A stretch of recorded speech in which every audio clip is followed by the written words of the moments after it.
Good evening, students, and good evening, all teachers who have attended these sessions. And also, I'm very thankful to all teachers to support your students to attend this online sessions. Okay, so let us start today's topic, that is data handling. Okay, so now ಈಗ already ಒಂದು big chapter ಅನ್ನ ಮುಗಿಸಿದ್ವಿ. ಯಾವ್ದು ಹೇಳ್ರಿ ಅದು understanding the quadrilateral ಅನ್ನೋ ಒಂದು topic ಅನ್ನ last class ಒಳಗ ಮುಗಿಸಿ ಅದರದ ವಿತ್ MCQ ಕ್ವಶನ್ಸ್ ಕೂಡ ಅಟೆಂಡ್ ಆದ್ವಿ. ಇವತ್ ಯಾವ್ದಂದ್ರ ಡಾಟಾ ಹ್ಯಾಂಡ್ಲಿಂಗ್, ಅದನ್ನ ಕನ್ನಡ ಒಳಗೆ ಏನಂತ ಕರಿತೀವಿ, ದತ್ತಾಂಶಗಳ ನಿರ್ವಹಣೆ. ಓಕೆ, ಹಾಗಾದ್ರೆ ಪಾಠ ಯಾವ್ದು ಹೇಳ್ರಿ?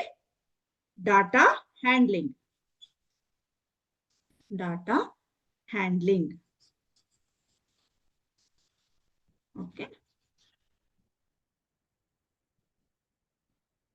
data handling. Okay, today we are going to learn about this data handling. Data means ದತ್ತಾಂಶಗಳು. ಒಂದು ಯಾವುದೇ ಒಂದು ಇನ್ಫಾರ್ಮೇಶನ್ ಅನ್ನ ನಾವು ತಗೋಬೇಕಾದ್ರ ಆ ದತ್ತಾಂಶಗಳನ್ನ ಒಂದು ಇನ್ಫಾರ್ಮೇಶನ್ ಅನ್ನ ಸಿಸ್ಟಮೆಟಿಕ್ ಆಗಿ ನಾವು ಅದನ್ನ ಆರ್ಗನೈಸ್ ಮಾಡ್ಬೇಕಾದ್ರೆ ನಮ್ಗ ಮೇನ್ ಬೇಕಾಗಿರೋದು ಯಾವ್ದಂದ್ರ ಡಾಟಾ. ಹೌದಾ? ಸೊ ಹಾಗಾದ್ರೆ ಏನ್ ಡಾಟಾ, ಯಾವ ರೀತಿ ಇದೆ ಅನ್ನೋದನ್ನ ಇವಾಗ ನಾವು ಕಲಿಯೋಣ. Okay, so let us start our topic. Okay, first one, looking for information. Okay, looking for information in our day-to-day life. We are here one some sentence like this. Okay, so ಯಾವ ರೀತಿ ಇರ್ತೈತೆ ನೋಡ್ರಿ ಇಲ್ಲಿ, might have come across information such as, first one, runs made by batsmen in the last 10 test matches. Okay, ಅಂದ್ರ ಈಗ ಒಂದು ಯಾವುದೇ ನಮ್ದು ಡೇ ಟು ಡೇ ಲೈಫ್ ಒಳಗ್ ನಾವು ಒಂದು ಏನ್ ಮಾಡ್ತಾ ಇರ್ತೀವಿ, ಈಗ ಯೂಸ್ವಲಿ ಎಲ್ಲರಿಗೂ ಇಂಟ್ರೆಸ್ಟ್ ಇರೋದು ಯಾವ್ದಂದ್ರ ಕ್ರಿಕೆಟ್. ಹೌದಾ? ಆ ಕ್ರಿಕೆಟ್ ಅನ್ನ ಎಕ್ಸಾಂಪಲ್ ತಗೊಂಡ್ರೆ ನಮಗ್ ಒಂದ್ ಯಾವುದೇ ಒಂದು ಬ್ಯಾಟ್ಸ್ಮನ್ ಅನ್ನ ತಗೊಂಡ್ರೆ ನಾವ್ ಏನ್ ಮಾಡ್ತಿರ್ತೇವೆ ಹೇಳ್ರಿ, ಅವ್ರ ಒಂದು ಲಾಸ್ಟ್ ಒಂದ್ ಎಷ್ಟು ಮ್ಯಾಚ್ ಒಳಗೆ ಎಷ್ಟು ರನ್ ಅನ್ನ ಗಳಿಸಿದ್ರು ಅಥವಾ ಅವರು ಹೈಯೆಸ್ಟ್ ರನ್ ಎಷ್ಟು ಅನ್ನೋದನ್ನ ನಾವ್ ಏನ್ ಮಾಡ್ತೇವೆ, ಒಮ್ಮೆ ನಮಗ್ ಗೊತ್ತಾಗಲ್ಲ. ಹೌದಾ? ಫಸ್ಟ್ ನಾವು ಅವ್ರದ್ದು ಎಲ್ಲಾ ಮ್ಯಾಚ್ ಗಳನ್ನ ಒನ್ ಬೈ ಒನ್ ನಾವ್ ಏನ್ ಮಾಡ್ತಾ ಇರ್ತೇವೆ ಹೇಳ್ರಿ, ಅಲ್ಲೇನಾಗಿದೆ ಡಾಟಾ ಹ್ಯಾಂಡ್ಲಿಂಗ್,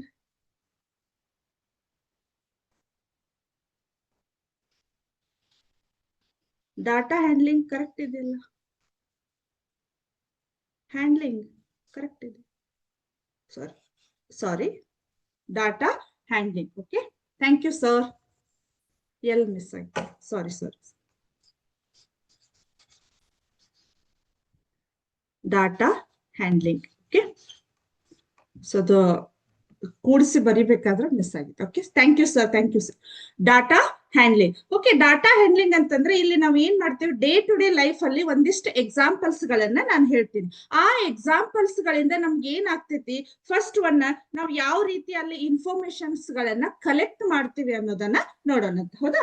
ಫಸ್ಟ್ ಒನ್ ನೋಡ್ರಿ, ಅಲ್ಲಿ runs made by a batsman in the last 10 test matches ಅಂದ್ರ ಒಬ್ಬ ಬ್ಯಾಟ್ಸ್ಮನ್ ಕಳೆದ ಒಂದು 10 ಅವರ ಟೆಸ್ಟ್ ಮ್ಯಾಚ್ ಒಳಗ ಎಷ್ಟು ರನ್ಸ್ ಗಳನ್ನ ಗಳಿಸಿದ್ರು. ಹೌದಾ? ಅಲ್ಲಿ ನಾವ್ ಏನ್ ಮಾಡ್ಬೇಕು ಹೇಳ್ರಿ, ಫಸ್ಟ್ ಸೆಕೆಂಡ್ ಥರ್ಡ್ ಅವ್ರ ಅಪ್ ಟು 10 ವರೆಗೂ ನಾವ್ ಏನ್ ಮಾಡ್ಬೇಕು, ಇನ್ಫಾರ್ಮೇಶನ್ ಅನ್ನ ಕಲೆಕ್ಟ್ ಮಾಡಬಹುದು. ಹೌದಾ? ಆಮೇಲೆ second example, number of wickets taken by a bowler in the last 10 ODIs. ಹೌದಾ? 10 ODIs. ಓಕೆ, ಅಂದ್ರೆ ಒನ್ ಡೇ ಟೆಸ್ಟ್ ಒಳಗ, ಒನ್ ಡೇ ಕ್ರಿಕೆಟ್ ಒಳಗ ಅಲ್ಲಿ ಏನಾಗಿದೆ, ಎಷ್ಟು ವಿಕೆಟ್ಸ್ ಅನ್ನ, ಒಬ್ಬರ ಬೌಲರ್ ಅನ್ನ ಎಷ್ಟು ವಿಕೆಟ್ಸ್ ಅನ್ನ ನೀವು ಕ್ರಿಕೆಟ್ ನೋಡುವಾಗ ನೋಡಿರ್ಬಹುದು. ಅವ್ರದ ಹಿಸ್ಟ್ರಿ ಎಲ್ಲ ತೋರಿಸ್ತಿರ್ತಾರ, ಅವ್ರ ಒಂದು ಕ್ರಿಕೆಟ್ ಕರಿಯರ್ ಒಳಗ ಅವ್ರು ಎಷ್ಟು ವಿಕೆಟ್ ತಗೊಂಡ್ರು. ಹೌದಾ? ಯಾರ್ದು ಹೈಯೆಸ್ಟ್ ಇದೆ ಅಂತ ಹೇಳಿ ಹಿಸ್ಟ್ರಿ ಎಲ್ಲ ಒಂದು ಪಿಕ್ಚರ್ ಟೈಪ್ ತೋರಿಸ್ತಿರ್ತಾರಲ್ಲ, ಅವೆಲ್ಲ ನಮಗ್ ಏನಾಗ್ತಾವ ಹೇಳ್ರಿ, ಕಲೆಕ್ಷನ್ ಆಫ್ ಇನ್ಫಾರ್ಮೇಶನ್. ಓಕೆ, ಅಂದ್ರೆ ನಾನು ನಿಮ್ಗೆ ಯಾಕೆ ಹೇಳ್ತಾ ಇದ್ದೀನಿ ಅಂದ್ರೆ, ಕಲೆಕ್ಷನ್ ಆಫ್ ಇನ್ಫಾರ್ಮೇಶನ್ ಅನ್ನು ಯಾವ ರೀತಿ ನಾವು ಕಲೆಕ್ಟ್ ಮಾಡಬಹುದು, ಅದು ಸಡನ್ ಆಗಿ ನಮಗ ಒಮ್ಮೆ ನಮಗ ಇನ್ಫಾರ್ಮೇಶನ್ ಸಿಗುವುದಿಲ್ಲ. ಹಂಗಾಗಿ ಅದರದ್ದು ಹಿಸ್ಟ್ರಿ ಎಲ್ಲ ನಾವು ಕಲೆಕ್ಟ್ ಮಾಡಿದಾಗ ನಮಗ ಸಿಸ್ಟಮೆಟಿಕ್ ಆಗಿ ನಮ್ಗೆ ಏನಾಗಿರ್ತೈತಿ ಹೇಳ್ರಿ, ಕರೆಕ್ಟ್ ಆಗಿ ಸಿಗ್ತೈತಿ. ಹೌದಾ? So next, marks scored by the students of your class in the mathematics unit test. ಹೌದಾ? ಈಗ ಒಬ್ರ ಮ್ಯಾಥ್ಸ್ ಅಂದ್ರೆ ಮ್ಯಾಥಮೆಟಿಕ್ಸ್ ಕ್ಲಾಸ್ ಒಳಗ ನಿಮ್ಗೆ ಏನಾಗಿತ್ತು, ಒಬ್ರು ಸ್ಟೂಡೆಂಟ್ಸ್ ಏನ್ ಮಾಡಿರ್ತಾರೋ ಎಲ್ಲಾ ಸ್ಟೂಡೆಂಟ್ಸ್ ಗಳ ಒಂದು ಮಾರ್ಕ್ಸ್ ಅನ್ನ ಅವರು ಕರೆಕ್ಟ್ ಆಗಿ ವೆರಿಫೈ ಮಾಡ್ಬೇಕು ಅಂದ್ರ ಅಲ್ಲಿ ಏನ್ ಮಾಡ್ತಾರೋ, ಎಲ್ಲಾ ಮಾರ್ಕ್ಸ್ ಗಳನ್ನ ನೀವು ನೋಡಿರ್ಬೋದು, ನಿಮ್ ಟೀಚರ್ಸ್ ಒಂದು ಪೇಪರ್ ಒಳಗಿರ್ಬೋದು ಅಥವಾ ಒಂದು ಡೈರಿ ಒಳಗೆ ಏನ್ ಮಾಡಿರ್ತಾರೆ ಹೇಳ್ರಿ, ನೀಟಾಗಿ ಎಲ್ಲ, ಈಗ ಫಾರ್ ಎಕ್ಸಾಂಪಲ್ ಇಲ್ಲಿ ಸ್ಟೂಡೆಂಟ್ಸ್ ನೇಮ್ ಇರ್ತೈತಿ, ಅವ್ರ ಎಷ್ಟು ಮಾರ್ಕ್ಸ್ ಆಬ್ಟೈನ್ಡ್ ಅಂತ ಇರ್ತೈತಿ. ಹೌದಾ, ಇಲ್ಲಿ ಏನಾಗಿರ್ತೈತಿ, ಅಲ್ಲಿ ಬರೆದು ಅವನ್ನೆಲ್ಲವನ್ನು ಕರೆಕ್ಟ್ ಆಗಿ ಇನ್ಫಾರ್ಮೇಶನ್ ಅನ್ನ, ಫಸ್ಟ್ ಆ ಇನ್ಫಾರ್ಮೇಶನ್ ಎಲ್ಲಿಂದ ಗೊತ್ತಾಗ್ತೈತಿ ನಮ್ಗೆ ಹೇಳ್ರಿ? ಆ ಇನ್ಫಾರ್ಮೇಶನ್ ನೀವು ಬರ್ದಿರ್ತಕ್ಕಂಥ ಒಂದು ಟೆಸ್ಟ್ ಪೇಪರ್ ನಿಂದ. ಹೌದಾ, ಆ ಟೆಸ್ಟ್ ಪೇಪರ್ ಇಂದ ಫಾರ್ ಎಕ್ಸಾಂಪಲ್ ಒಂದು ಸ್ಟೂಡೆಂಟ್ ಇಷ್ಟು ಮಾರ್ಕ್ಸ್ ತಗೊಂಡ್ರು, ಅದೆಲ್ಲವನ್ನ ಕಲೆಕ್ಟ್ ಮಾಡಿ ಆಮೇಲೆ ಅವ್ರು ಏನ್ ಮಾಡ್ತಾರೋ ಒಂದು ಸಿಸ್ಟಮೆಟಿಕ್ ಪ್ರೊಸೀಜರ್ ಒಳಗ ಅದನ್ನ ಡಾಟಾವನ್ನ ಕಲೆಕ್ಟ್ ಮಾಡಿರ್ತಾರೆ. ಹೌದಾ, ಸೊ ಇದನ್ನ ಯಾಕೆ ನಾನು ಹೇಳ್ತಾ ಇದ್ದೀನಿ, these are all about collection of information. ಹೌದಾ, ಅಲ್ಲೇ ನಮ್ಗೆ ಏನಾಗಿತ್ತು, ಲುಕಿಂಗ್ ಫಾರ್ ಇನ್ಫಾರ್ಮೇಶನ್ ಅಂದ್ರೆ ಕಲೆಕ್ಷನ್ ಆಫ್ ಡಾಟಾದ ಬಗ್ಗೆ ನಾನು ನಿಮಗೆ ಯಾವ ರೀತಿ ಡಾಟಾವನ್ನ ಕಲೆಕ್ಟ್ ಮಾಡಬಹುದು ಅಂತ ಹೇಳಿ. ಹೌದಾ, ಆಮೇಲೆ ಇನ್ನು ಒಂದು ಎಕ್ಸಾಂಪಲ್ ಅನ್ನ ಹೇಳ್ತೇನೆ. ಈ ರೀತಿ ನಾವು the information collected in all such cases is called data. So ನಮ್ದೀಗ ನಮ್ಮ ಒಂದು ಟಾಪಿಕ್ ಬರೋದಾದ್ರ ಡಾಟಾ. ಹೌದಾ, ಈ ಡಾಟಾ ಅಂದ್ರೆ ಏನಾಗತ್ತೆ ಹೇಳ್ರಿ, the information collected in all such cases ಅಂದ್ರೆ ನಾವು ಇನ್ಫಾರ್ಮೇಶನ್ ಅನ್ನ ತೆಗೆದುಕೊಳ್ಳೋದಕ್ಕ. ಹೌದಾ, ಆ ಇನ್ಫಾರ್ಮೇಶನ್ ಅನ್ನ ತಗೊಳ್ಳೋದಕ್ಕ ನಾವೇನಂತ ಕರಿತೀವಿ, ಡಾಟಾ ಅಂತ ಕರಿತೀವಿ. ಹೌದಾ, ಡಾಟಾ ಅಂತ ಕರಿತೀವಿ, ರೈಟ್? ಹೌದಾ, ಇಲ್ಲಿ ಇನ್ಫಾರ್ಮೇಶನ್ ಅನ್ನ ಕಲೆಕ್ಷನ್ ಆಫ್ ಅಂದ್ರೆ ಇನ್ಫಾರ್ಮೇಶನ್ ಅನ್ನ ತಗೊಳ್ಳಿಕ್ಕೆ ನಾವು ಡಾಟಾ ಅಂತ ಕರಿತೀವಿ. ಅದೇ ರೀತಿ ನಾನು ನಿಮ್ಮ ಒಂದು ಸ್ಕೂಲ್ ಅಲ್ಲಿ ನಡೆಯುವಂತಹ ಒಂದು ಇನ್ನೊಂದು ಎಕ್ಸಾಂಪಲ್ಸ್ ಕೂಡ ನಾನು ಹೇಳ್ತೇನೆ. ಯಾವ್ದಂದ್ರ, a teacher may like to know the average height of students in her class. To find this, she will write the height of all the definition. Okay sir, I will write. Okay, data means the information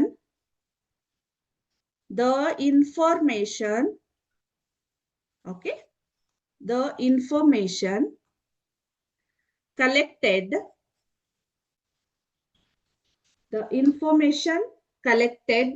in all such cases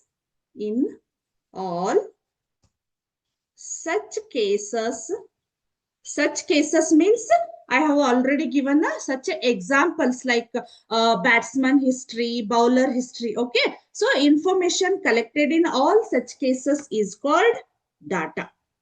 Okay, is called data. ಹೌದಾ, ಈಗ data ಅಂದ್ರೆ ನಾವು the information collected in all such cases is called ಅಂದ್ರೆ such cases ಅಂದ್ರೆ means ನಿಮ್ಗೆ ಅಲ್ಲಿ ಏನಾಗಿದೆ, ನಾವು ನಿಮಗೆ ಇನ್ನೂ ಕ್ಲಿಯರ್ ಆಗಿ ನೀವು ಇದನ್ನ ಮಾಡ್ಬೇಕಂದ್ರೆ ದ ಇನ್ಫಾರ್ಮೇಶನ್ ಕಲೆಕ್ಟೆಡ್ ಅದಕ್ಕೂ ನಾವ್ ಏನಂತ ಕರಿತೀವಿ, ಒಂದು ಇನ್ಫಾರ್ಮೇಶನ್ ಅನ್ನ ಕಲೆಕ್ಟ್ ಮಾಡ್ಕೊಳ್ಳೋದಕ್ಕೂ ನಾವು ಡಾಟಾ ಅಂತ ಕರಿತೀವಿ. ಕನ್ನಡ ಒಳಗ ಅದಕ್ಕೆ ಏನಂತ ಕರಿತೀವಿ, ದತ್ತಾಂಶ ಅಂತ ಕರಿತೀವಿ. ಹೌದಾ, ದತ್ತಾಂಶಗಳು ಅಂತ ಕರಿತೀವಿ. ಓಕೆ, ಸೊ ಈಗ ಏನಾಯ್ತು, ನೆಕ್ಸ್ಟ್ ನಾನು ನಿಮ್ಮ ಟೀಚರ್, ನಿಮ್ಮ ಡೇ ಟು ಡೇ ಲೈಫ್ ಒಳಗ, ನಿಮ್ಮ ಸ್ಕೂಲ್ ಒಳಗ ನಡೆಯುವಂತಹ ಒಂದು ಸನ್ನಿವೇಶವನ್ನ, ಸಿಚುವೇಶನ್ ಅನ್ನ ಹೇಳ್ತಾ ಇದ್ದೆ. ಯಾವ್ದಂದ್ರ, ಈಗ ನಿಮ್ ಟೀಚರ್ಸ್ ಏನ್ ಮಾಡ್ತಾ ಇರ್ತಾರೋ, ಪ್ರತಿ ವರ್ಷ ಪ್ರತಿಯೊಂದು ಸ್ಟೂಡೆಂಟ್ಸ್ ಏನ್ ಮಾಡ್ತಿರ್ತಾರೋ, ಹೈಟು ವೇಟು ಚೆಕ್ ಮಾಡ್ತಾ ಇರ್ತಾರೆ. ಹೌದಾ, ಹೈಟು ವೇಟು ಚೆಕ್ ಮಾಡ್ತಾ ಇರ್ತಾರೆ. Okay, so height weight check ಮಾಡ್ತಾ ಇರ್ಬೇಕಾದ್ರೆ ಅವ್ರಿಗೆ ಒಮ್ಮೆ ಇನ್ಫಾರ್ಮೇಶನ್ ಸಿಕ್ಬಿಡ್ತೈತಾ? ಹಾಗಾಗಿ ಅದಕ್ಕೆ ಅವ್ರು ಏನ್ ಮಾಡ್ತಾರ, ಒಂದು ಅವ್ರದೇ ಆದಂತ ಒಂದು ಪ್ರೊಸೀಜರ್ ಇರ್ತೈತಿ. ಏನ್ ಮಾಡ್ತಿರ್ತಾರ ಹೇಳ್ರಿ, ನಿಮ್ಮ ಲಾಸ್ಟ್ ಸ್ಕೂಲ್ ಮುಗಿಯುವಂತ ಒಂದು ಲಾಸ್ಟ್ ಕ್ಲಾಸ್ ಒಳಗೆ ಏನ್ ಮಾಡ್ಬಿಡ್ತಾರ, ಲಾಸ್ಟ್ ಒಂದು 4 to 5 ಇದ್ದಾಗ, ಹೌದಾ, ಅಲ್ಲಿ ಏನ್ ಮಾಡ್ತಾರ, ಎಲ್ಲಾ ಮಕ್ಕಳಿಗೂ ಕ್ಲಾಸ್ ವೈಸ್ ಅವ್ರದ್ದು ಹೈಟು ವೇಟು ಆಮೇಲೆ ಚೆಸ್ಟ್ ವಿಡ್ತ್ ಅವೆಲ್ಲವನ್ನ ಚೆಕ್ ಮಾಡಿ ಈಗ ಫಾರ್ ಎಕ್ಸಾಂಪಲ್ ಪೂಜಾ ಅನ್ನೋ ಒಂದು ಸ್ಟೂಡೆಂಟ್ ಇತ್ತು. ಹೌದಾ, ಆ ಸ್ಟೂಡೆಂಟಿಗೆ ಏನ್ ಮಾಡ್ತಾರೆ ಹೇಳ್ರಿ, ಅಲ್ಲಿ ಮುಂದೆ ನಮ್ಗೆ ಏನ್ ಮಾಡ್ತಾರ, ಅವ್ರದ್ದು ಹೈಟ್ ಎಷ್ಟಿದೆ, ವೇಟ್ ಎಷ್ಟಿದೆ, ಹೌದಾ, ಅವ್ರದ್ದು ಚೆಸ್ಟ್ ಇದೆಲ್ಲ ಎಷ್ಟಿದೆ, ಹೌದಾ, ವೇಟ್ ಎಷ್ಟಿದೆ, ಅವನ್ನೆಲ್ಲವನ್ನು ಬರೆದು ಅವ್ರ ಒಂದು ಡೈರಿ ಒಳಗ ಅದನ್ನೆಲ್ಲ ಮೆನ್ಷನ್ ಮಾಡಿರ್ತಾರೆ. ಹೌದಾ, ಆಮೇಲೆ ಅವ್ರು ಏನ್ ಮಾಡ್ತಾರೆ ಹೇಳ್ರಿ, ಅವ್ರನ್ನ ನೀಟಾಗಿ ಡಾಟಾವನ್ನ ಕಲೆಕ್ಟ್ ಮಾಡಿರ್ತಾರೆ. ಹೌದಾ, ನಿಮ್ಗೆಲ್ಲ ಇದು ಎಕ್ಸ್ಪೀರಿಯನ್ಸ್ ಆಗಿರ್ಬೋದಲ್ಲ, ಪ್ರತಿಯೊಂದು ಸ್ಕೂಲ್ ಒಳಗೂ ಪ್ರತಿ ವರ್ಷನೂ ಟೀಚರ್ಸ್ ಇದನ್ನ ಮಾಡ್ತಿರ್ತಾರೆ. ಓಕೆ, ಸೊ ಅದು ಯಾವ ರೀತಿ ಅಂದ್ರೆ ನಿಮ್ಗೆ ಅರ್ಥ ಆಗಿರ್ಬೋದು. ಇದನ್ನ ನಾವ್ ಏನಂತ ಕರಿತೀವಿ, ಡಾಟಾ ಅಂತ ಕರಿತೀವಿ. ಸುಮ್ನೆ ಹಂಗೆ ನಮ್ ಟೀಚರ್ಸ್ ಹೈಟ್ ವೇಟ್ ಚೆಕ್ ಮಾಡಿದ್ರು ಬರ್ಕೊಂಡ್ರು ಅಂತ ಅನ್ಬೋದು, ಬಟ್ ಅದಕ್ಕೆ ಪರ್ಟಿಕ್ಯುಲರ್ ವರ್ಡ್ ಏನಂತ ಕರಿತೀವಿ, ನಾವು ಡಾಟಾ ಅಂತ ಕರಿತೀವಿ. ಕರೆಕ್ಟಾ? So next we move on to next. Okay, ಇಲ್ಲಿ ಏನಾಗಿದೆ, sometimes data is represented graphically to give clear idea what it represent. Okay, so ಇಲ್ಲಿ ಸಮ್ ಟೈಮ್ ನಮ್ಗೆ ಏನಾಗ್ತೈತಿ, ಡಾಟಾವನ್ನ ನೋಡಿದ್ರೆ ನಮ್ಗೆ ಕರೆಕ್ಟ್ ಆಗಿ understand we are not able to understand what is the information in that. Okay, so ನಮ್ಗ correct ಆಗಿ ಆ ಒಂದು ಏನೋ ಒಂದು ಡಾಟಾ ನೋಡ್ಬಿಟ್ಟಿವಿ ಅಂದ್ರೆ ಕರೆಕ್ಟ್ ಆಗಿ ಇನ್ಫಾರ್ಮೇಶನ್ ಗೊತ್ತಾಗ್ಲಿಕ್ಕಿಲ್ಲ. ಒಂದು 80% ಅಷ್ಟೇ ಗೊತ್ತಾಗ್ತೈತಿ, ಹೌದಾ? ಬಟ್ ಅದನ್ನ ನಾವು ಗ್ರಾಫಿಕಲಿ ರೆಪ್ರೆಸೆಂಟ್ ಮಾಡಿದ್ವಿ ಅಂದ್ರೆ ನಮ್ಗ ಈಸಿಲಿ ನಾವ್ ಏನ್ ಮಾಡ್ಬೋದು ಹೇಳ್ರಿ, ಆ ಒಂದು ಡಾಟಾ ಯಾವ್ದ್ರ ಬಗ್ಗೆ ಹೇಳ್ತಾ ಇದೆ, ಹೌದಾ, ಯಾವ್ದ್ರ ಬಗ್ಗೆ ಏನ್ ಇನ್ಫಾರ್ಮೇಶನ್ ಕೊಡ್ತಾ ಇದೆ ಅನ್ನೋದನ್ನ ನಾವು ಈಸಿಲಿ ಹೇಳ್ಬೋದು, ಹೌದಾ? ಕರೆಕ್ಟಾ? ಸೊ ಹಾಗಾದ್ರೆ ನೋಡೋಣ ಯಾವ ರೀತಿ ಇದೆ ಅಂತ ಹೇಳಿ ನೋಡೋಣ. Do you remember the different type of graphs which we have learned in our last year classes? ಹೌದಾ? ನಿಮ್ಗೆ ಆಲ್ರೆಡಿ ಸ್ವಲ್ಪ ಗ್ರಾಫ್ ಬಗ್ಗೆ ಇನ್ಫಾರ್ಮೇಶನ್ ಇರ್ಬೋದು, ಹೌದಾ?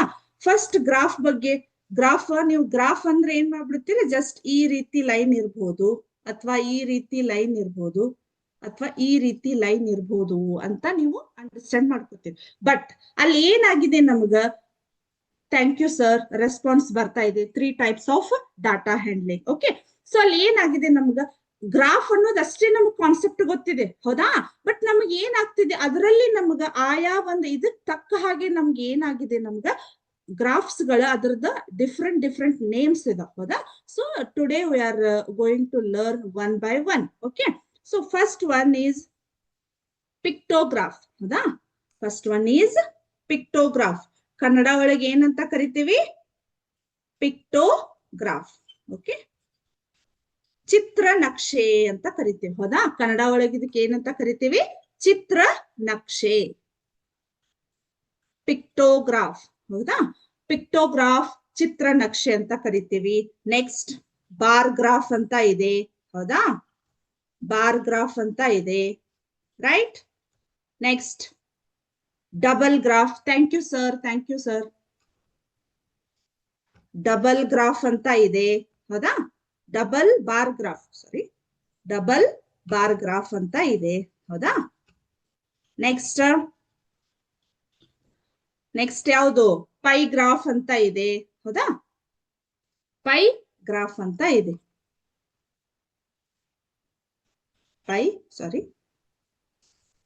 ಪೈ ಗ್ರಾಫ್ ಅಂತ ಇದೆ, ಹೌದಾ? ಸೊ ನಾ ಇವತ್ತು ಹೇಳ್ತಾ ಇರೋದು ಇನ್ನೂ ಒಂದಿಷ್ಟು ಗ್ರಾಫ್ಸ್ ಗಳದಾವ್, ಬಟ್ ನಾನು ಇವತ್ತು ಎಕ್ಸ್ಪ್ಲೇನ್ ಮಾಡೋದು ಯಾವ್ದಂದ್ರೆ ನಿಮ್ಗ ಪಿಕ್ಟೋಗ್ರಾಫ್.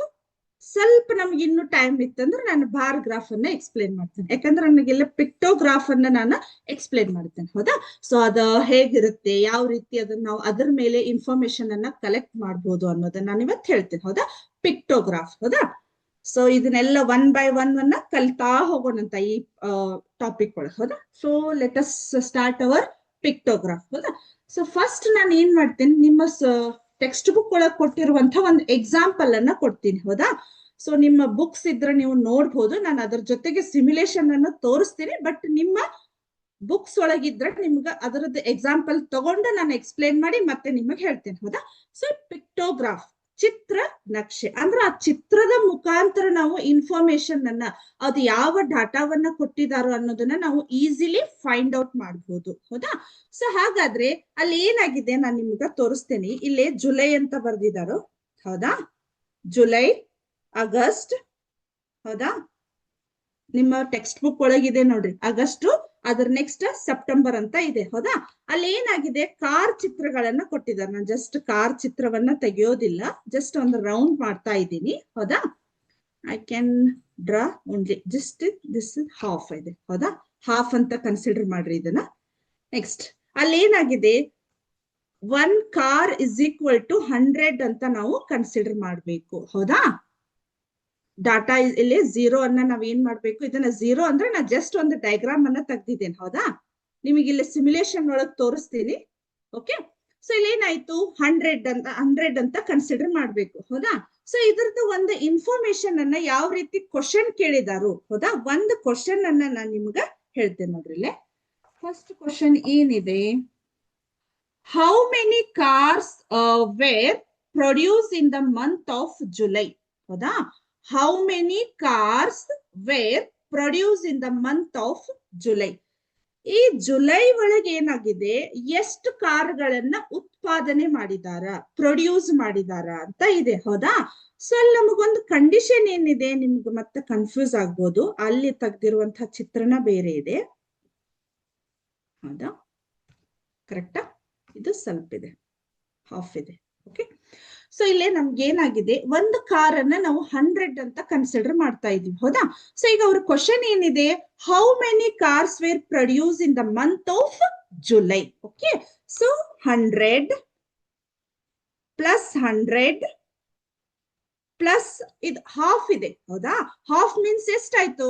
50 ಆಯ್ತು. ಓಕೆ, ಸೊ 50 ಆಲ್ರೆಡಿ ನಮ್ಗೆ ಆನ್ಸರ್ ಬರ್ತಾ ಇದೆ. Thank you sir. ಇಲ್ಲೇ 100 ಪ್ಲಸ್ 100 200, 200 ಪ್ಲಸ್ 50 is 250. ಓಕೆ, 250 ಅಂತ ಇದೆ. ಹೌದಾ? 250 ಅಂತ ಇದೆ. 100 plus 100 plus 50 is equal to 250 ಅಂತ ಇದೆ. ಹೌದಾ? ಸೊ ಇದೇನಾಯ್ತು, ಫಸ್ಟ್ ಕ್ವಶನ್. ಜಸ್ಟ್ ನೀವು ಏನು ಮಾಡ್ಬೇಕಾಗಿಲ್ಲ, ಜಸ್ಟ್ ಆ ಪಿಕ್ಚರ್ಸ್ ಗಳನ್ನ, ಇದು ಆಲ್ರೆಡಿ ನಮ್ಗ ಇದೊಂದು ಗ್ರಾಫ್ ಹೇಳ್ತಾ ಇರೋದ, ಏನ್ ನಮಗದು ಪಿಕ್ಟೋಗ್ರಾಫ್ ಅಂತಾನ ಹೇಳ್ತಾ ಇದೆ. ಅಂದ್ರೆ ಪಿಕ್ಚರ್ ಮುಖಾಂತರ ನಾವೇನ್ ಮಾಡ್ಬೇಕು, ಆನ್ಸರ್ ಅನ್ನ ಮಾಡ್ಬೇಕು. ಹಾಗಾಗಿ ಗ್ರಾಫ್ ರಿಲೇಟೆಡ್ ಪ್ರಾಬ್ಲಮ್ಸ್ ಗಳ ಬಂದು ಅಂದ್ರ ನಿಮ್ಗ easily you can get a good marks. ಹೌದಾ? ಇವಿರು ಎಲ್ಲ ನಿಮ್ಗ 3 to 4 ಮಾರ್ಕ್ಸ್ ಇರ್ತಾವ. ಈ ರೀತಿ ನೀವು ಈಸಿಯಾಗಿ ನೀವು ಕ್ವಶನ್ ಗೆ ಆನ್ಸರ್ ಅನ್ನ ಮಾಡ್ಬೋದು. ಇದ್ರಾಗ ಯಾವುದೇ ಪ್ರಾಬ್ಲಮ್ ಅನ್ನ ಸಾಲ್ವ್ ಮಾಡುವುದು ಪದ್ಧತಿ ಇರುವುದಿಲ್ಲ, ಎಲ್ಲೇ ಚಿಹ್ನೆಗಳನ್ನ ಮಿಸ್ ಮಾಡುವಂತ ಪದ್ಧತಿ ಇರುವುದಿಲ್ಲ ನಿಮ್ಗೆ. ಹೌದಾ? Next, second question. In which month were maximum number of car produced. ಹೌದಾ? In which month were maximum number of cars were produce. ಹೌದಾ? ಜಾಸ್ತಿ ಯಾವ ಮಂತ್ ಒಳಗ್ ನಿಮ್ಗೆ ಏನಾಗಿದೆ, ಕಾರ್ಸ್ ಗಳು ಪ್ರೊಡ್ಯೂಸ್ ಆಗಿದೆ. ಅದ್ರ ನೆಕ್ಸ್ಟ್ ಅಲ್ಲಿ ಸೆಪ್ಟೆಂಬರ್ ಇದೆ ನಮ್ಗೆ. ಹೌದಾ? ಸೆಪ್ಟೆಂಬರ್ ಎಷ್ಟಿದೆ ನೋಡ್ರಿ, ಇಲ್ಲಿ ನಿಮ್ಮ ಬುಕ್ಸ್ ಗಳನ್ನ ನೋಡ್ತಾ ಇರ್ಬೋದು. ನಮಗ್ ಅತಿ ಹೆಚ್ಚು ಯಾವ ಒಂದು ಮಂತ್ ಒಳಗ, ತಿಂಗಳಲ್ಲಿ ನಮ್ಗೆ ಏನಾಗಿದೆ, ಕಾರ್ಗಳು ಪ್ರೊಡ್ಯೂಸ್ ಆಗಿದೆ. ಹೌದಾ? ಅಲ್ಲಿ ಏನಾಗಿದೆ, ಆಗಸ್ಟ್ 300. But maximum ಕೇಳಿದಾರೆ. ಹೌದಾ? ಮ್ಯಾಕ್ಸಿಮಮ್ ಕ್ವಶನ್ ಏನಾಗಿದೆ ನಮಗಲ್ಲಿ, in which month were maximum number of cars produced. ಯಾವ ಮಂತ್ ಒಳಗೆ ಹೆಚ್ಚಿಗೆ ಸಂಖ್ಯೆಯಲ್ಲಿ ನಮ್ಮ ಕಾರ್ ಪ್ರೊಡ್ಯೂಸ್ ಆಗಿದೆ ಅಂದ್ರ 100 plus 100 plus 100 plus 100 400 car were produce in the month of September. Okay, thank you. September ಅಂತ ಹೇಳಿ ಇಲ್ಲೇ ಚಳ್ಳಕೇರಿ, ಮೇ ಬಿ ಚಳ್ಳಕೇರಿ ಅನ್ನೋ ಒಂದು ಸ್ಕೂಲ್ ನಿಂದ ರೆಸ್ಪಾನ್ಸ್ ಬಂತು. ಮ್ಯಾಕ್ಸಿಮಮ್ ನಂಬರ್ಸ್ ಒಳಗ ಸೆಪ್ಟೆಂಬರ್ ಒಳಗೆ ಏನಾಗಿದೆ, 400 ಕಾರ್ಸ್ ಪ್ರೊಡ್ಯೂಸ್ ಆಗಿದೆ. ಹೌದಾ? ಗೊತ್ತಾಗಿರ್ಬೋದು ನಿಮ್ಗ. ಈ ರೀತಿ ನಾವು ಒಂದು ಪಿಕ್ಟೋಗ್ರಾಫ್, ಹೌದಾ, ಪಿಕ್ಚರ್ ಅಂದ್ರೆ ನಿಮ್ಗೆ ಅದನ್ನ ಶಾರ್ಟ್ ಫಾರ್ಮ್ ಒಳಗ ಪಿಕ್ಟೋಗ್ರಾಫ್ ಅಂತ ಕೊಟ್ಟಿದ್ದಾರೆ. ಸೊ ಆ ಪಿಕ್ಟೋಗ್ರಾಫ್ ಅನ್ನ ಮುಖಾಂತರ ನಾವು ಯಾವ ರೀತಿ ನಮ್ಗ ಇಲ್ಲಿ ಏನ್ ಮಾಡ್ಬೋದು, ನಾವು ಈ ಒಂದು ಇನ್ಫಾರ್ಮೇಶನ್ ಪ್ರಾಬ್ಲಮ್ಸ್ ಗಳನ್ನ ನಾವ್ ಏನ್ ಮಾಡ್ಬೋದು, ಸಾಲ್ವ್ ಮಾಡ್ಬೋದು. ಹೌದಾ? ಸೊ ಅದರ ಜೊತೆಗೆ ನಿಮ್ಗೆ ಇಲ್ಲೊಂದು ಸಿಮ್ಯುಲೇಷನ್ ಇದೆ, ತೋರಿಸ್ತೇನೆ ನೋಡ್ರಿ, 1 second. I hope all of you see my screen. ಕಾಣಿಸ್ತಾ ಇರಬಹುದು ಮೇ ಬಿ. ಹೌದಾ? ಹಾ, 1 ಸೆಕೆಂಡ್, ಸ್ವಲ್ಪ. ಹಾ, ಎಲ್ಲಿ ಕಾಣಿಸ್ತಾ ಇದೆ? ಹೌದಾ? Number of jars of honey. Number of jars of honey. Honey means ಏನು? ಹೌದಾ? ಜೇನು. ಅದರ ಜಾರ್ಗಳು ಎಷ್ಟದಾವು ಅಂತ ಹೇಳಿದೆ. ಹೌದಾ? ಇಲ್ಲಿ ನೋಡ್ರಿ, ಬಿ ಕೀಪರ್, ಅನ್ನ, ಟೈರ್ ಅಂತ ಇದೆ. ಸಿಂಬಾಲ್, ರೆಪ್ರೆಸೆಂಟೇಶನ್, ವ್ಯಾಲ್ಯೂ ಅಂತ ಇದೆ. ಇಲ್ಲಿ ಏನಾಗಿದೆ, 1 ಅದ ಬಿ ಹನಿ ಇದೆಯಲ್ಲ, ಅದು ಈಕ್ವಲ್ ಟು 2 ಜಾರಿಗೆ ಈಕ್ವಲ್ ಆಗಿದೆ. ಹೌದಾ? 1 ಈಕ್ವಲ್ ಟು 2 ಅಂದ್ರ, ಹೌದಾ, 2 ಇಂಟು 2 ಕಾಣಿಸ್ತಾ ಇದೆ. 1 ಈಕ್ವಲ್ ಟು 2 ಅಂತ ಕನ್ಸಿಡರ್ ಮಾಡ್ಬೇಕು. ಹಾಗಾದ್ರೆ 2 ಇದ್ದಾಗ ಏನಾಗುತ್ತೆ ನಮ್ಗೆ value? 2 into 2 is equal to 4 jars ಅಂತ ಆಯ್ತು. ಅಗೇನ್ ಇಲ್ಲಿ ನಮ್ಗೆ ಏನಾಯ್ತು ಹೇಳ್ರಿ, 1 ಇಂಟು 3. ಬಟ್ ಇಲ್ಲಿ 1 ಈಕ್ವಲ್ ಟು ಎಷ್ಟಾಗಿದೆ? 2 ಜಾರ್ಸ್ ಇರೋದ್ರಿಂದ 3 into 2 is 6 jar. Total number of jars 4 plus 6 is equal to 10 jars ಅಂತ ಆಯ್ತು. 4 ಪ್ಲಸ್ 6 ಈಕ್ವಲ್ ಟು 10 ಜಾರ್ಸ್ ಅಂತ ಆಯ್ತು. ಸೊ ನಾನು ಇಲ್ಲಿ ಏನ್ ಮಾಡ್ತೇನೆ, ನಿಮಗ ಈ ಜಾರ್ಸ್ ಗಳ ವ್ಯಾಲ್ಯೂಗಳನ್ನ ನಾನು ಜಾಸ್ತಿ ಮಾಡ್ತೇನೆ. 4 ಕರೆಕ್ಟಾ? ಅಂದ್ರ ಒನ್ ಅದ ಹನಿ ಜಾರ್ ಈಕ್ವಲ್ ಅಂದ್ರ ಒಂದ್ ಹನಿ ಇಸ್ ಈಕ್ವಲ್ ಟು 4 ಜಾರ್ಸ್ ಅಂತ ಆಯ್ತು ಇವಾಗ. ಮತ್ ಇಲ್ಲಿ ನಮ್ಗೆ ಏನಾಯ್ತು, ಇಲ್ಲಿ ಚೇಂಜ್ ಆಯ್ತು ನೋಡ್ರಿ, ಕರೆಕ್ಟಾ? 2 ಹನಿ ಇದಾವು, ಹೌದಾ? ಅದ್ರದ್ದು one honey equal to 4 jar ಅಂದಾಗ 2 into 4 is 8 jar. Okay, so ಮತ್ತೆ ನ್ಯೂ ಕ್ವಶನ್ ಅನ್ನ ಹೋಗ್ಬೋದು. ಅವಾಗ ಏನಾಯ್ತು, ಬೇರೆ ಬಂತು, ಸೀಡ್ಸ್ ಬಂತು ಇವಾಗ, ಹೌದಾ? ಸೀಡ್ಸ್ ಮೀನ್ಸ್ ಬೀಜಗಳು ಅಂತೇವ್ ನಾವು, ಹೌದಾ? ಇಲ್ಲಿ ಕಾಣಿಸ್ತಾ ಇದೆ, 1 seed is equal to 8 seeds. ಅಂದ್ರೆ 1 equal to 1 ಬೀಜ ಇತ್ತಂದ್ರೆ ಅದನ್ನ 8 ಅಂತ ಕನ್ಸಿಡರ್ ಮಾಡ್ಬೇಕು ನಾವು, ಹೌದಾ? ಹಾಗಾದ್ರೆ ಇಲ್ಲಿ ನೋಡ್ರಿ, ನನಗ 2 ಇದಾವು, ಅದನ್ನ ಏನ್ ಮಾಡ್ತೇನೆ, 2 into 8 is 16 seeds, ಹೌದಾ? ಆಮೇಲೆ 3 into 8 is 24 seeds. Total number of seeds 16 plus 24 is equal to 40 seeds. Okay, so ನಾನು ಇಲ್ಲಿ ನಂಬರ್ ಆಫ್ ಸೀಡ್ಸ್ ಅನ್ನ ಜಾಸ್ತಿ ಮಾಡಬಹುದು. ಕರೆಕ್ಟಾ? ಕಾಣಿಸ್ತಾ ಇದೆ ಇಲ್ಲಿ ನಿಮ್ಗ? ಕಾಣಿಸ್ತಾ ಇದೆ, ನಂಬರ್ ಆಫ್ ಸೀಡ್ಸ್ ಅನ್ನ ನಾನು ಜಾಸ್ತಿ ಮಾಡಿದೆ, ನನ್ಗೆ ಎಷ್ಟು ಬೇಕು ಅಷ್ಟೇ. ಕರೆಕ್ಟಾ? ಇಲ್ಲಿ ನೋಡ್ತಾ ಇದ್ದೀರಿ, 4.5 ಅಂತ ಕನ್ಸಿಡರ್ ಆಯ್ತು. 1 2 3 4 ಇದು ಹಾಫ್ ಬಂದಿದೆ, ಹಾಗಾಗಿ ಅದನ್ನ ಏನಂತ ಕನ್ಸಿಡರ್ ಮಾಡಿದ್ರು, 4.5 ಅಂತ ಕನ್ಸಿಡರ್ ಮಾಡಿದ್ರು. Into 8 is equal to 36 seeds ಅಂತ ಆಯ್ತು. ಅರ್ಥ ಆಯ್ತಾ? ಸೊ ನೆಕ್ಸ್ಟ್ ನ್ಯೂ ಕ್ವಶನ್, ಹೌದಾ? ಇಲ್ಲ ಅಗೇನ್ ಅದೇ ಸೇಮ್. ಇಲ್ಲೇ ನಾನು ಏನ್ ಮಾಡ್ಬೋದು, ಈ ಜಾರ್ ಸೀಡ್ಸ್ ಗಳ ವ್ಯಾಲ್ಯೂಗಳನ್ನ ಇಲ್ಲಿ ಚೇಂಜ್ ಮಾಡ್ತಾ ಮಾಡ್ತಾ ಹೋಗ್ತಾ ಇದ್ದೀನಿ. ಕಾಣಿಸ್ತಾ ಇದೆ, ನಾನು ಸ್ಲೈಡ್ ಮಾಡ್ತಾ ಮಾಡ್ತಾ ಅಲ್ಲಿ ಏನಾಯ್ತದು, ಇಟ್ ವಿಲ್ ಚೇಂಜಸ್ ಟು, ಇಲ್ಲಿ ನೋಡ್ತಾ ಇದ್ದೀರಿ, 1 seeds equal to 72 seeds. Okay, so ಇಲ್ಲಿ ನೋಡ್ರಿ, ಕಾಣಿಸ್ತಾ ಇದೆ ರೈಟ್? So 324 seeds. ಟೋಟಲ್ ಎಷ್ಟಾಯ್ತು ಇಲ್ಲಿ ನೋಡ್ರಿ, 3 into 72 is equal to 216 seeds. 216 seeds. 324 seeds. 324 plus 216 is equal to 540 seeds. Okay, so ಇದು ರೀತಿ ನಾವು ಪಿಕ್ಚರ್ ಗಳ ಮುಖಾಂತರ, ಅದಕ್ಕೆ ಅದನ್ನ ಪಿಕ್ಟೋಗ್ರಾಫ್ ಅಂತ ಹೇಳಿದಾರು. ಸೊ ಆ ಪಿಕ್ಚರ್ ಗಳ ಮುಖಾಂತರ ಏನ್ ಮಾಡ್ಬೋದು, ನಾವು ಆ ಕೇಳಿರುವಂತಹ ಕ್ವಶನ್ಸ್ ಗೆ ನಾವು we have to answer easily with the help of that pictures. Okay, so next ಇನ್ನೊಂದು ತೋರಿಸ್ತೇನೆ ನೋಡ್ರಿ ನಿಮ್ಗೆ, ಅಂದ್ರೆ ಇನ್ನು ಕ್ಲಿಯರ್ ಆಗಿ ಈ ಪಿಕ್ಟೋಗ್ರಾಫ್ ಇಂದ ಅರ್ಥ ಆಗ್ತೈತಿ ನಿಮ್ಗ. ಎಲ್ಲಿದೆ ಒಂದ್ ಸೆಕೆಂಡ್.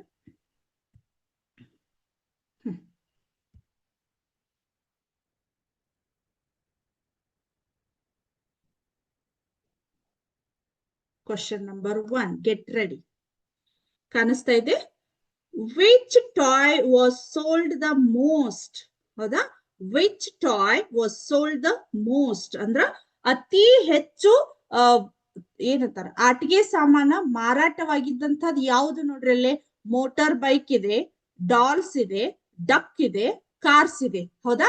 ಜಸ್ಟ್ ನಿಮಗೆ ಆ ಪಿಕ್ಚರ್ ನೋಡಿದ್ರೆ ಗೊತ್ತಾಗ್ತಿತ್ತು ಅಲ್ಲೇ ಯಾವ್ದು ಅತಿ ಹೆಚ್ಚಾಗಿ ನಮ್ಗೆ ಏನಾಗಿದೆ, ಮಾರಾಟವಾಗಿದೆ, ಹೌದಾ? 1 2 3 4 5 6, ಹೌದಾ? ಹಾಗಾದ್ರೆ ನಮ್ದು ಏನಾಗುತ್ತ, option B is the right answer. ಇಲ್ಲಿ ಮೋಟಾರ್ ಬೈಕ್ ಅನ್ನೋದು ಅತಿ ಹೆಚ್ಚಾಗಿ ನಮಗದು ಸೋಲ್ಡ್ ಆಗಿದೆ, ಹೌದಾ? ಕ್ಲಿಕ್ ಮಾಡ್ಲಿ. Right, motorbike is the right answer, ಹೌದಾ? Next question number 2, get ready. Which was the least favourite toy, ಹೌದಾ? Which was the least favourite toy, ಹೌದಾ? ಅಲ್ಲೇ ಕಡಿಮೆ ಇಷ್ಟಪಡುವಂತಹ ಒಂದು ಆಟಿಕೆ ಸಾಮಾನ. ಟಾಯ್ ಅಂದ್ರೆ ನಾವೇನಂತ ಕರಿತೀವಿ, ಆಟಿಕೆ ಸಾಮಾನ ಅಂತ ಕರಿತೀವಿ. ಓಕೆ, ಸೊ ಅಲ್ಲಿ ಏನಾಗತ್ ನೋಡ್ರಿ, ಮೋಟರ್ ಬೈಕ್ ಇದೆ, ಕಡಿಮೆ ಇರ್ತಕ್ಕಂಥದ್ದು ಯಾವ್ದಿದೆ? ಸೊ ನಂಬರ್ಸ್ ಗಳನ್ನ ಅಲ್ಲಿ ಕೌಂಟ್ ಮಾಡ್ರಿ ನೀವು, ಹೌದಾ? ಮೋಟರ್ ಬೈಕ್ ಜಾಸ್ತಿ ಇದೆ, ಡಾಲ್ಸ್ 4 ಇದೆ, duck only 3, cars it also 4. Okay, so ಈಗ ನಮ್ಗೆ ಕಡಿಮೆ ಫೇವ್ರೆಟ್ ಇರೋದು ಯಾವ್ದು ಹಾಗಾದ್ರೆ? Duck. Okay, right. Next question number 3, ಹೌದಾ? How many dolls were sold, ಹೌದಾ? ಅಲ್ಲೇ ಡಾಲ್ಸ್ ಎಷ್ಟು ನಮ್ಗ ಸೋಲ್ಡ್ ಆಗಿದಾವು ಅಂದ್ರ ಮಾರಾಟವಾಗಿದ್ದಾವು ಡಾಲ್ಸ್ ಗಳನ್ನ. ಆ ಪಿಕ್ಚರ್ ನೋಡಿ ನೀವು ಹೇಳ್ಬೋದು. ಆಪ್ಷನ್ ಎ 2 ಇದೆ, ಆಪ್ಷನ್ ಬಿ 1 ಇದೆ, ಆಪ್ಷನ್ ಸಿ 3 ಇದೆ, ಆಪ್ಷನ್ ಡಿ 4 ಇದೆ, ಹೌದಾ? What is the answer for this question? How many dolls were sold? Dolls means ಗೊಂಬೆಗಳು. ಹೌದಾ? ಇಲ್ಲಿ ಗೊಂಬೆ ಕಾಣಿಸ್ತಾ ಇದೆಯಲ್ಲ, ಎಷ್ಟಿದವು? 1 2 3 4. ಹಾಗಾದ್ರೆ ಎಷ್ಟಾಯ್ತು? 4. Correct. Next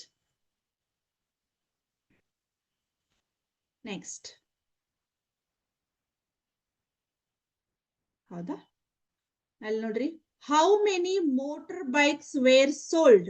how many motor bikes were sold ಅಂತ ಇದೆ. ಹೌದಾ? ಸೊ ಅಲ್ಲಿ ಮೋಟರ್ ಬೈಕ್ಸ್ ಎಷ್ಟಿದಾವ್ ನೋಡ್ರಿ, ಕೌಂಟ್ ಮಾಡ್ರಿ. 1 2 3 4 5 6 ಅಂತ ಇದೆ. ಹೌದಾ? ಹಾಗಾದ್ರೆ ಇದು 6. ಓಕೆ, ಹೌದಾ? Next question number 5. How many cars were sold? How many cars were sold? Cars ಗಳು ಎಷ್ಟು ಸೋಲ್ಡ್ ಆಗಿದವು? 1 2 3 4. ಹೌದಾ? ಹಾಗಾದ್ರೆ ಇಲ್ಲಿ ನಮಗ option B is the right answer. Okay, ಕರೆಕ್ಟಾ? ಸೊ ನಾನು ಈ ಸಿಮ್ಯುಲೇಷನ್ ಅನ್ನ ಇಷ್ಟೇ 5 ಗೆ ಸ್ಟಾಪ್ ಮಾಡ್ತೇನೆ. ಅಲ್ಲಿ ನಿಮಗೆ ಕಾಣಿಸ್ತಾ ಇರಬಹುದು 19 ಕ್ವಶನ್ಸ್ ಗಳದ. ಹೌದಾ? ಸೊ ನಾನು ಇನ್ನೂ ಒಂದು ನಿಮ್ಗ ಸಿಮ್ಯುಲೇಷನ್ ತೋರಿಸ್ಲಿಕ್ಕೆ ಟ್ರೈ ಮಾಡ್ತೀನಿ. ಅಂದ್ರೆ ನಿಮ್ಗ ಇದು ಕ್ಲಿಯರ್ ಆಗಿ ಕಾನ್ಸೆಪ್ಟ್ ಅಂಡರ್ಸ್ಟ್ಯಾಂಡ್ ಆಗ್ತೈತಿ. ಓಕೆ, ಸೊ ನಾನು ಇನ್ನೊಂದು ಬೇರೆದೊಂದು ಸಿಮ್ಯುಲೇಷನ್ ತೋರಿಸ್ತೀನಿ. Just wait.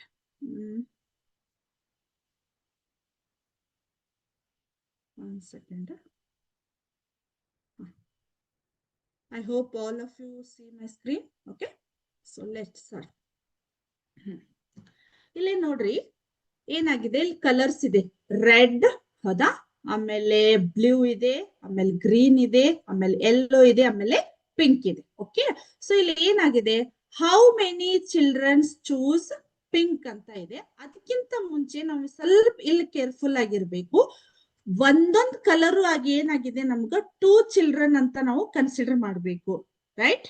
ಟೂ ಚಿಲ್ಡ್ರನ್ಸ್ ಅಂತ. ಆ ಒಂದು ಕಲರ್ ಈಕ್ವಲ್ ಟು ಏನಾಗಿದೆ, ಇಲ್ಲಿ ಕಾಣಿಸ್ತಾ ಇರ್ಬೋದು ನಿಮ್ಗ 2 ಚಿಲ್ಡ್ರನ್ ಅಂತ ಕನ್ಸಿಡರ್ ಆಗಿದೆ. ಕರೆಕ್ಟ್? ಸೊ ಹಾಗಾದ್ರೆ how many children choose pink? Okay, pink means ಇಲ್ಲಿ ಎಲ್ಲಿದೆ ನೋಡ್ರಿ. ಹೌದಾ? ಹಾಗಾದ್ರೆ ಎಷ್ಟು ಸ್ಟೂಡೆಂಟ್ಸ್ ಅದನ್ನ ಲೈಕ್ ಮಾಡಿದಾರೆ ನೋಡ್ರಿ, ಚೂಸ್ ಮಾಡಿದಾರು? 2 4 6. 1 pink colour is equal to 2 children. Okay, ಹಾಗಾದ್ರೆ 2 4 6. ಹಾಗಾದ್ರೆ ನಮ್ಮ answer 6 is the right answer. Okay okay, next ಇಲ್ಲಿ ನೋಡ್ರಿ, which colour was the favourite? Favourite colour ಯಾವ್ದಾಗಿದೆ? ಫೇವ್ರೇಟ್ ಅನ್ನ ಯಾವ ರೀತಿ ಕನ್ಸಿಡರ್ ಮಾಡ್ತೇವೆ ನಾವು? ಅತಿ ಹೆಚ್ಚು ಮಕ್ಕಳ ಅಥವಾ ಚಿಲ್ಡ್ರನ್ ಯಾವ ಕಲರ್ ಅನ್ನ ಇಷ್ಟ ಪಡ್ತಾರ, ನಾವು ಅದನ್ನ ಫೇವ್ರೇಟ್ ಅಂತ ಕರಿತೇವೆ. ಹೌದಾ? Which colour was the favourite here? Yellow colour. ಹೌದಾ? ಆಪ್ಷನ್. ಹೌದಾ? ಕಾಣಿಸ್ತಾ ಇದೆ ನಿಮ್ಗೆ, ಯೆಲ್ಲೋ ಜಾಸ್ತಿ ಇದೆ ನಮ್ಗೆ ಇಲ್ಲಿ. 2 4 6 8 ಅಂಡ್ ಹಾಫ್ ಇದೆ. ಹೌದಾ? ಅಂದ್ರ 9 ಜನ ಅದನ್ನ ಇಷ್ಟ ಪಡ್ತಾ ಇದ್ದಾರೆ. ಹೌದಾ? So yellow is the right answer. Next third question. Which is the least favourite? ಕಡಿಮೆ ಇಷ್ಟ ಪಡುವಂತ ಕಲರ್ ಯಾವ್ದು ನೋಡ್ರಿ ಅಲ್ಲಿ? Red, blue, green, yellow, pink ಅಂತ ಇದೆ. ಹೌದಾ? ಕಾಣಿಸ್ತಾ ಇದೆ. ಹಾಗಾದ್ರೆ ಯಾವ್ದು ಹೇಳ್ರಿ ನಮ್ಗ? ರೆಡ್. ಸಾರಿ, ರೆಡ್ ಅಲ್ಲ, ಗ್ರೀನ್. ಓಕೆ, ಕಾಣಿಸ್ತಾ ಇದೆ. Right answer. Next, how many children choose blue? Blue colour ಅನ್ನ ಎಷ್ಟು ಜನ ಸೆಲೆಕ್ಟ್ ಮಾಡಿದಾರು? ಎಷ್ಟು ಚಿಲ್ಡ್ರನ್ ಸೆಲೆಕ್ಟ್ ಮಾಡಿದಾರು? How many children choose blue? 2 4 6 6 and a half. 2 4 6 6 and a half means 6 and a half means 7. Okay, 7 is the right answer. Next, fifth question. How many children choose pink and red? Pink and red. Question nodri. How many children choose pink and red? Pink ಮತ್ತೆ red colour ಅನ್ನ choose ಮಾಡಿರ್ತಕ್ಕಂತ ಮಕ್ಕಳು ಎಷ್ಟು ಜನ ಇದ್ದಾರು? ಹೌದಾ? Pink means 6. Okay, red means ಎಷ್ಟಿದೆ? 2 4 6 8. 8 plus 6 means 8 plus 6 is equal to 14. Right? Right. Next, how many children took part all together? ಹೌದಾ? ಎಲ್ಲ ಅಲ್ಲಿ ಎಷ್ಟು ಜನ ಇದ್ದಾರೆ ನೋಡ್ರಿ, ಎಲ್ಲವನ್ನ ಅಂದ್ರ ಎಲ್ಲಾ ಎಷ್ಟು ಜನ ಎಷ್ಟು ಇದಾವ್ ನೋಡ್ರಿ ಸ್ವಲ್ಪವು. ಹೌದಾ?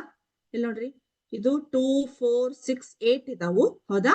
ಆಮೇಲೆ ಇದೆಷ್ಟು ಇದಾವು? 8 + 3 ಹಾಫ್ ಬಿಡೋನ್ ಈಗ ಫಸ್ಟ್. ಕಾಣಿಸ್ತಾ ಇದೆ? ಇದು 8 ಅಂದ್ರ 8, ಆಮೇಲೆ 6, 8 + 2 10, 10 + 6 16. ಹೌದಾ? 16, ಆಮೇಲೆ 18 20 22, ಕರೆಕ್ಟ್? 24 26 28 30. ಹೌದಾ? 34, ಆಮೇಲೆ 34 34.5 ಆಗ್ಬೇಕಿತ್ತು. ಮತ್ತಿಲ್ಲೇನು? ಹೌದಾ? ಇದನ್ನೆಲ್ಲ ಪಾರ್ಟ್ ಆಗಿ ತಗೊಂಡಿದ್ದೇನೆ ಅಂತ ಹೇಳ್ರಿ. 34 ಅಂತ ಹಾಕೋಣ ಈಗ, ನೋಡೋಣ. ರಾಂಗ್. ಹೌದಾ? 35 ಇಸ್ ದ ರೈಟ್ ಆನ್ಸರ್. ಅದನ್ನ ಪೂರ್ತಿಯಲ್ಲಿ ಅವರು ಕನ್ಸಿಡರ್ ಮಾಡಿದ್ದಾರೆ. ಹೌದಾ? Next, how many more children choose blue then green? ಕಾಣಿಸ್ತಾ ಇದೆ? How many more children choose blue then green? ಹೌದಾ? ಬ್ಲೂ ಕಿಂತ ಅಲ್ಲಿ ಎಷ್ಟು ಜನ ಇದನ್ನ ಏನ್ ಮಾಡಿದಾರು? ಸೆಲೆಕ್ಟ್ ಮಾಡಿದಾರೆ ಹೇಳ್ರಿ. ಗ್ರೀನ್ ಕಿಂತ ಬ್ಲೂ ಅನ್ನ ಎಷ್ಟು ಜನ ಜಾಸ್ತಿ ಸೆಲೆಕ್ಟ್ ಮಾಡಿದಾರು? ಹೌದಾ? 2 ಜನ. ಅಂದ್ರ ಇಲ್ಲಿ ಹಾಫ್ ಆಗಿದೆ. Game is complete. Okay, so this is our pictograph. ಹೌದಾ? Pictograph in the topic of data handling. Okay, so ಇವತ್ತು ನಮಗೆ ಏನಾಯ್ತು, ಈ ಒಂದು ಪಿಕ್ಟೋಗ್ರಾಫ್ ಅನ್ನ ಅಷ್ಟೇ ನನಗೆ ಎಕ್ಸ್ಪ್ಲೇನ್ ಮಾಡ್ಲಿಕ್ಕೆ ಆಯ್ತು. ಇದರ ನೆಕ್ಸ್ಟ್ ಸೆಷನ್ ಅನ್ನ ನೆಕ್ಸ್ಟ್ ಕ್ಲಾಸ್ ಒಳಗ ಕಂಟಿನ್ಯೂ ಮಾಡೋಣ. I hope all of you understand today my session, that is the data handling topic. In this topic we have learned about pictograph only. In our next session I will explain about bar graph and double bar graph. I will explain in the next class. Okay, so I wind up the today's session. Thank you once again. Jai Hind, Jai Karnataka Mate, Jai Vidya Shakti. Thank you once again.